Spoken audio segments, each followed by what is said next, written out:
Andrés Castillo personaliza el tema de las universidades en la Universidad Católica. O sea, yo me quedo sorprendido de que en un centro de altos estudios, en una universidad de clases Virgilio Hernández, oiga, ¿usted pagaría para que su hijo reciba clases de Virgilio Hernández?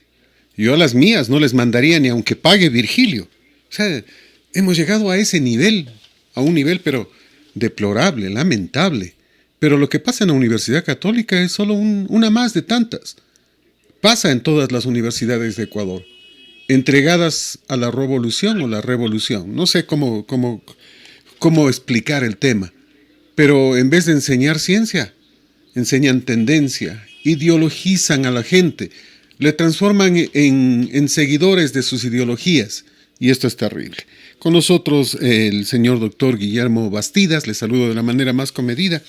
¿Cómo cambiamos este tema de la educación? Porque si bien se mencionó al curita Ponce, al hermano de la candidata a la presidencia, y uno termina preguntándose, bueno, ¿y cómo puede ser posible de que las cosas sigan manejándose así? Pero el asunto es complejo porque toda la educación o gran parte de la educación, sobre todo en colegios y universidades, está ideologizada. Y ese es uno de los problemas de nuestro país, querido Guillermo. Bienvenido, ¿cuál es tu criterio? Mi querido Fernando, mi querido Ramón, Radio Colosal para la provincia de Tungurahua, el Ecuador y el mundo a través de las redes sociales. Esto no es de extrañarse tanto, pues este señor llamado Virgilio Hernández, justamente en la época en la que se formó el gobierno provincial de Tungurahua, estuvo formando parte de los capacitadores de los diferentes ejes a nivel de la provincia de Tungurahua.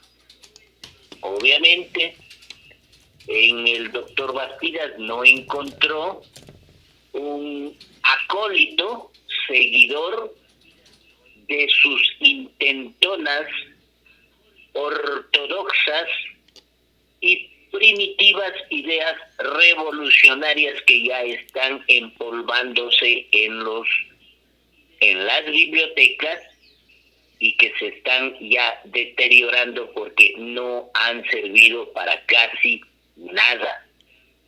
Luego entró a la asamblea con obviamente la votación y tenemos que, igual en la asamblea, tenemos que conversar algo con este señor, porque tengo que comentarles que en el sector de la represa, por ser parte de la provincia de Tungurahua, los ríos que aportan nuestra represa deberían recibir una cantidad ingente y millonaria de dólares por lo que se llama el daño ambiental, proyecto que fue propuesto y aprobado por el asambleísta, en aquel entonces diputado, el compañero Juan Carlos López. Sin embargo, este señor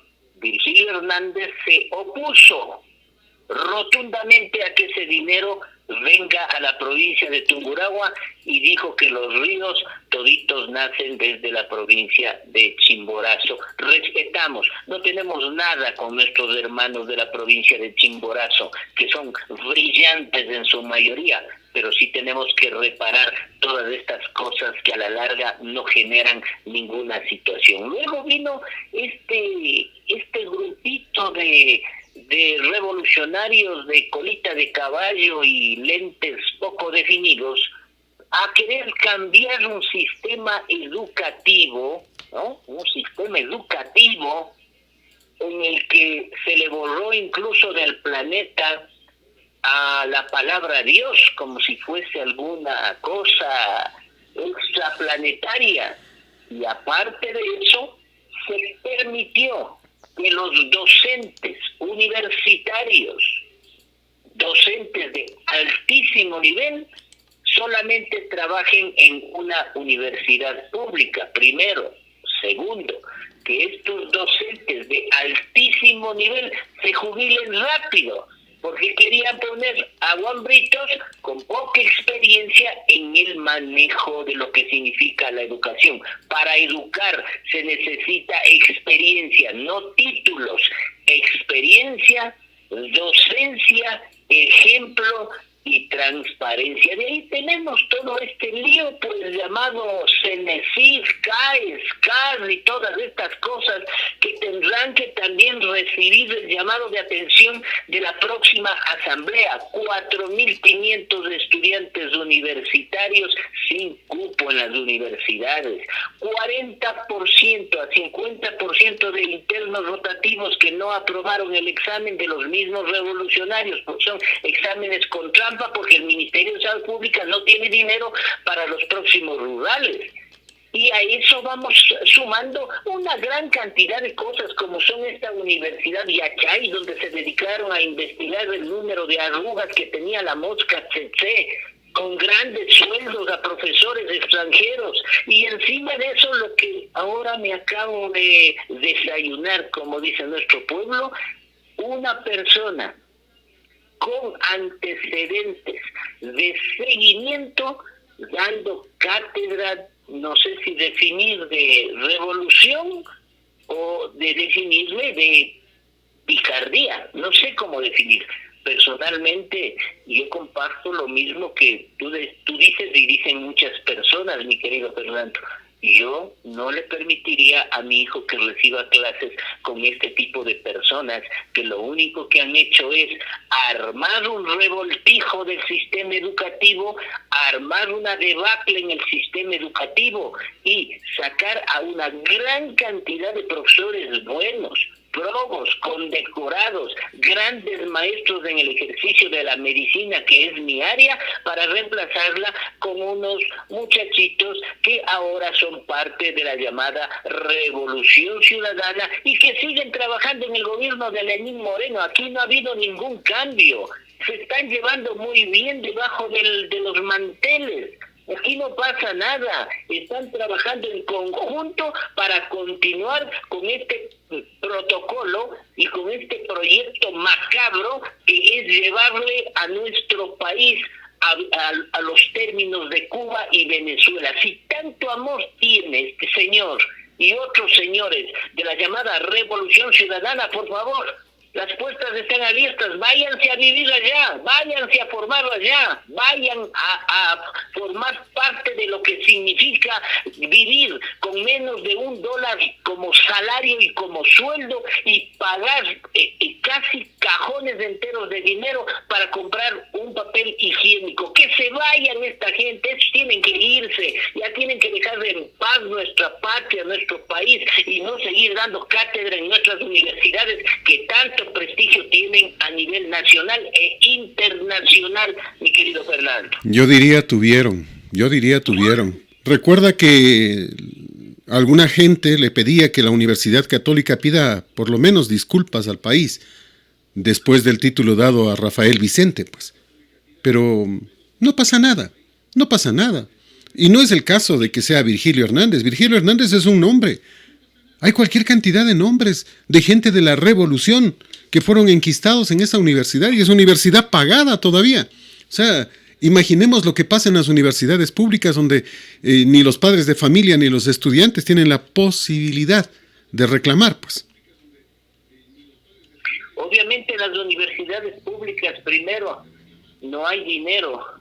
Los pobres papacitos están muriéndose de hambre, no tienen dinero, a ellos no se les puede pedir, solicitar, pero sí tengo ya denuncias y que las ejecutaré si el pueblo tungurahuense aporta y apoya que Guillermo Bastidas vaya a la asamblea, que se cuiden los pícaros. Tengo denuncias verbales, que se recibe dinero para dar nombramientos a los trabajadores de la salud, que se pide dineros y que se saben las preguntas. La gente no hace denuncia porque siente temor, porque en este país es así. Va preso primero el que denuncia y no el pícaro, el bandido. Y todo eso está sucediendo en nuestras universidades. Es inaudito que se cumpla con esa deformación, pero obviamente siempre yo me hice esta pregunta, ¿no? ¿Por qué hay poco presupuesto para la educación en América Latina? Es muy fácil, el poder nunca da presupuesto para la educación, porque es mucho más fácil manejar a un grupo de ignorantes, a un grupo de personas que a duras penas saben manejar una digitadora. Entonces por esas cosas son lo que está sucediendo todo esto, pero ya que podemos hablar, si hay candidatos con grilletes, si hay candidatos que han entregado células falsas, si hay candidatos vinculados a actos de corrupción, y hay candidatos de laya y de situaciones muy deleznables a nivel nacional. Es inaudito que todo esto esté sucediendo. Sí tuvimos candidatos que en su respectivo momento rompieron la Constitución y no juraron por la Constitución. El pueblo mismo tuvo la razón y tiene la razón. Y aquí tenemos que decir muy claramente a los ecuatorianos: ¿quieren Venezuela? ¿Quieren que las cosas estén como nuestra hermana patria de Cuba? No por los cubanos ni por los venezolanos, sino por estos tiranos que siguen enquistados ahí. ¿Quieren los ecuatorianos ese futuro? Pues empiecen a votar por Arauz y empiecen a votar por el banquero, que a eso es lo que le va a llevar nuestro país. Den alternativa a personas jóvenes, nuevas, a quienes no van a la asamblea a hacer lobbying. Nosotros no tenemos que hacer lobbying, tenemos suficiente profesión, decencia en la cara y familia a quien defender y por quienes estar transparentes, lúcidos, con mucha energía para combatir a estos pícaros que con nosotros no van a hacer lobbying, no van a hacer negociado, no van a hacer ningún tipo de transacciones en las que se repasta el país en manos de pocos ciudadanos, en vez de repartirse el país a los 17 millones de ecuatorianos, que es a quien nos debemos y es a quienes les cobramos los impuestos día, tarde y por la noche. Tendremos nosotros que reformular el proceso educativo y es un compromiso de los asambleístas. Ojalá los que están de candidatos vayan leyendo al menos qué es el CENESID, qué está haciendo, qué hace ese organismo burocrático ahí enquistado, que no puede salir, que no quiere salir porque no existen diputados, asambleístas que le sienten a que den un informe. ¿Cómo ha de ser posible tantos estudiantes sin poder ingresar a las universidades? Tantos padres llorando que tienen a sus hijos que soñaban ser médicos y que no pueden, o que si soñaron a ser médicos tienen que irse a estudiar en Machala, en la Universidad Técnica. ¿Cómo puede ser posible? O los de Machala venirse a estudiar acá. Eso es inaudito. Se clasificaron a las universidades, se clasificaron a las personas, porque esto querían estos revolucionarios. Clasificar, asirse del poder, tener ciudadanos A, B, C, D, tener universidades A, B, C, D, para ahí sí poder manejar a vista y paciencia los recursos del Estado y poner a sus propios familiares a trabajar en instituciones que tanto esfuerzo han hecho por dar un sistema educativo a la nación, mi querido Fernando. Me quedo pensando en otros temas y es esencialmente en esta nueva cepa del COVID que prácticamente ha obligado a sumar restricciones. Eso muchos protestan y reclaman, y ayer nos sorprendió el gobierno con una declaratoria de alerta naranja que al final, pese a estar firmado, dice que no la oficializaron. Dieron marcha atrás. ¿Cómo caminamos en un país donde todo el mundo da marcha atrás? Mientras, por ejemplo, la coordinadora de hospitalización en el Hospital Carlos Andrade Marín, Diana Parrales, dice que la capacidad de camas de la unidad de cuidados intensivos en el IES ha permanecido ocupada al 100% desde marzo. Esta área no ha tenido ningún cambio a lo largo de estos meses, dice Diana Parrales. Y la gente dice, no, es que ya déjennos trabajar. La gente dice, es que estamos perdiendo, todos estamos perdiendo. Lamentablemente es así, pero esta es una pandemia, esta es una tragedia mundial que no se la puede controlar de otra manera, ¿no? Desgraciadamente, como lo han dicho los organismos internacionales y todas las academias científicas, el problema es geopolítico, manejado por políticos y dentro de los políticos por los peores políticos. Entonces aquí no se toman medidas técnicas, aquí no se toman medidas científicas, aquí se toman medidas técnicas empresariales para favorecer aquí a la banca que está apuradísima cobrando los préstamos, tarjetas, intereses. Un señor en una comunidad me contaba con lágrimas en los ojos que ya perdió el carrito, ya le incautaron el camioncito, ¿con qué va a trabajar? Entonces en otros países no están jugando con semáforo amarillo, semáforo verde, será mordorea cuadros o qué también semáforo le pondrán ahora. Allá se dan medidas económicas, un bono para que las personas permanezcan 15 o 21 días dentro de sus habitaciones. Se activa una plataforma mediante la cual usted solicita los alimentos que tiene, porque el gobierno también le da unas tarjetas para que usted salvaguarde la salud. Solamente tienen salida los médicos, los profesionales de la salud, que tienen que obviamente ir a los hospitales, a las comunidades, a repartir mascarillas, a utilizar las pruebas rápidas, y ya en algunos países ya se está experimentando en tercera parte de la vacuna. Pero ¿qué hacemos aquí si la gente se está muriendo de hambre? Y tiene mucha razón también.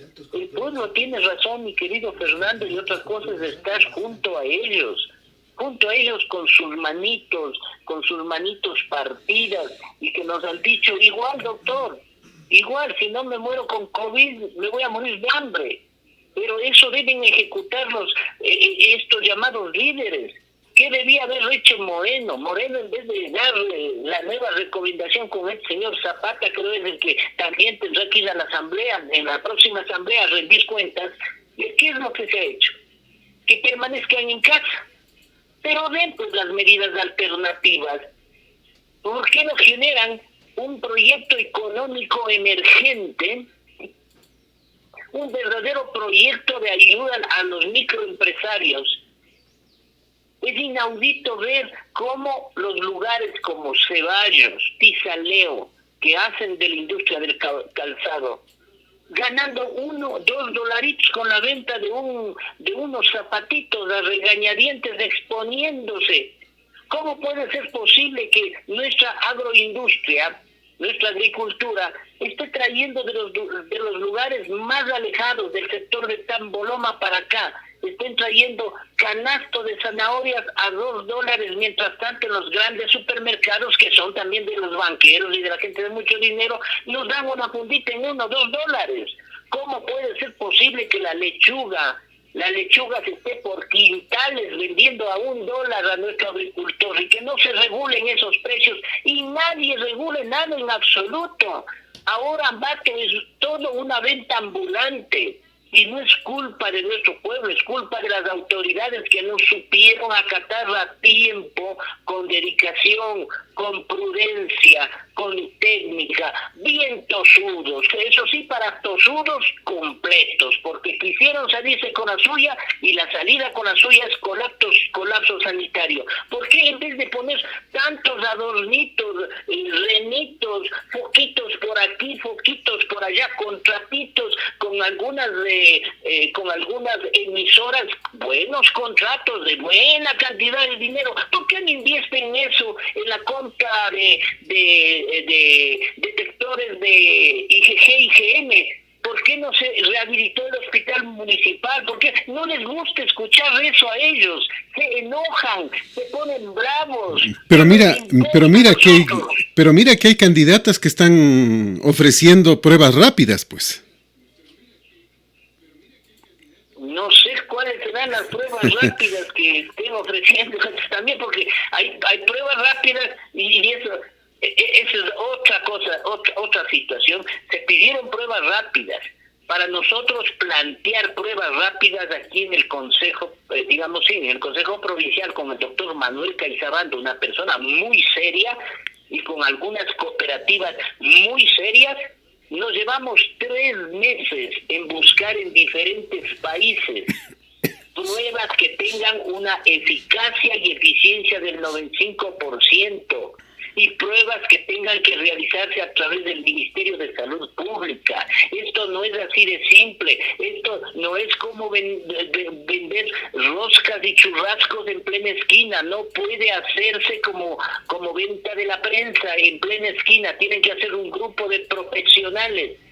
Y tienen que esas pruebas estar avalizadas, porque hay unas pruebas chinas, dígase por cierto, unas pruebas chinas que van de 1.5 a $2 del costo, pero vaya a ver qué eficacia, qué eficiencia, qué seguridad nos dan, qué falsos positivos y negativos. Nosotros hemos hecho experiencias con las diferentes pruebas y resulta que de 100 pacientes que hemos hecho con un tipo de pruebas, 90 salen positivos. Les planteamos IgG y IgM, salen negativos. Pero ya con empresas obviamente de mucha consideración y más que todo respeto. Pero bueno, algo habrá que hacer, eso sí tendrá que ofrecer a un comité técnico el ofrecimiento, y ojalá sea ofrecimiento, no populismo, que entreguen las pruebas. Pero que no, en campaña están haciendo esas pruebas, en campaña. Sigamos con este tema. El Hospital Teodoro Maldonado Carbo también está ocupado. Esto es en Guayaquil. Los médicos están preocupados, dicen, por el aumento de los casos de COVID-19 en Guayaquil. Y sin embargo, mucha gente dice no pasa nada. Muchos pretenden que la ciudadanía festeje nomás, que se relaje, y eso podría ser gravísimo, ¿no? Sí, definitivamente eso hemos dicho nosotros a nivel nacional. Muy claramente los médicos a nivel nacional se han pronunciado al respecto, pero repito, hay un inadecuado manejo de los políticos que no lo han tomado con absoluta precaución el asunto del COVID y que tampoco están ofreciendo lo que debería ofrecerse como medidas alternas económicas y educativas. Estuve en una población muy arriba de Quero y la pregunta fue, ¿aquí hay centro de salud? No, cerrado. ¿Y la escuelita? Cerrada. ¿Y cómo están recibiendo los estudiantes clases? Digo, ¿tienen internet? No hay internet. Entonces esas cosas, eso es lo que necesitan, y deben exigirse, porque las telefónicas que son las más caras en América Latina, las telefónicas ecuatorianas, salvando las CNT, pero las telefónicas móviles tienen que dar sus recursitos en las áreas comunitarias rurales. Ya tiene que la gente entender que con solidaridad mejoramos todos. Ya es hora de que entiendan que invertir en personas pobres es mucho más barato que gastar en ignorantes, decía la secretaria Merkel de Alemania, y tiene razón. ¿Por qué no invertimos en nuestra gente, en nuestra gente pobre, para que ellos también vayan generando los recursos necesarios? Y aquí lo único que se hace es exprimirle al pueblo ecuatoriano, sacarle el jugo al pueblo ecuatoriano, sacarle la mano, sacarle del bolsillo el dinero al pueblo ecuatoriano con impuestos y más impuestos y más impuestos, y con el cuentito de la vacuna, con el cuentito de las pruebas, con el cuentito de las mascarillas. Entonces todo eso tiene que regularse. Hemos visto repartir mascarillas que no son N95 en las comunidades, porque ya hay un hito y otro avesado político que está ya saliendo a dar mascarillas que no tienen ningún aval N95. Si es que van a regalar algo, regalen algo bueno.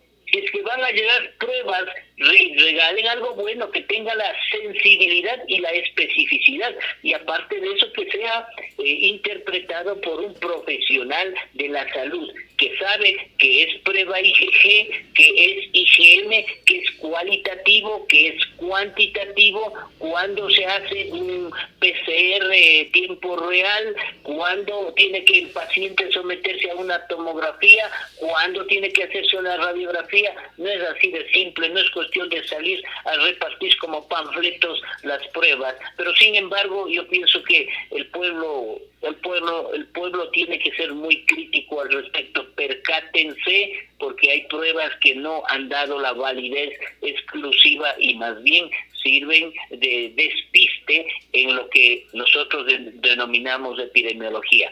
Aparte de eso, las pruebas deberían ser manejadas por el Ministerio de Salud Pública, deberían ser regidas por el Ministerio de Salud Pública, y tanto es el ejemplo que cuando recibimos la donación de las cooperativas con el doctor Manuel Caizabanda, nosotros entregamos ese lote de pruebas al Ministerio de Salud Pública. No hicimos nosotros esas pruebas, entregamos a un laboratorista de alto nivel para que él haga la interpretación respectiva. Aquí no es cuestión de repartir mascarillitas, ni repartir vacunitas, ni repartir pruebitas. Finalizamos solo tocando el tema de la situación de las cárceles. Siempre el tiempo es nuestro peor enemigo. Los centros de rehabilitación social del país sufren una honda crisis. Sobrepoblación, drogas, armas, asesinatos, bandas criminales en sus entrañas son temas urgentes a cambiar, porque desde las cárceles siguen dirigiendo la delincuencia común en el Ecuador.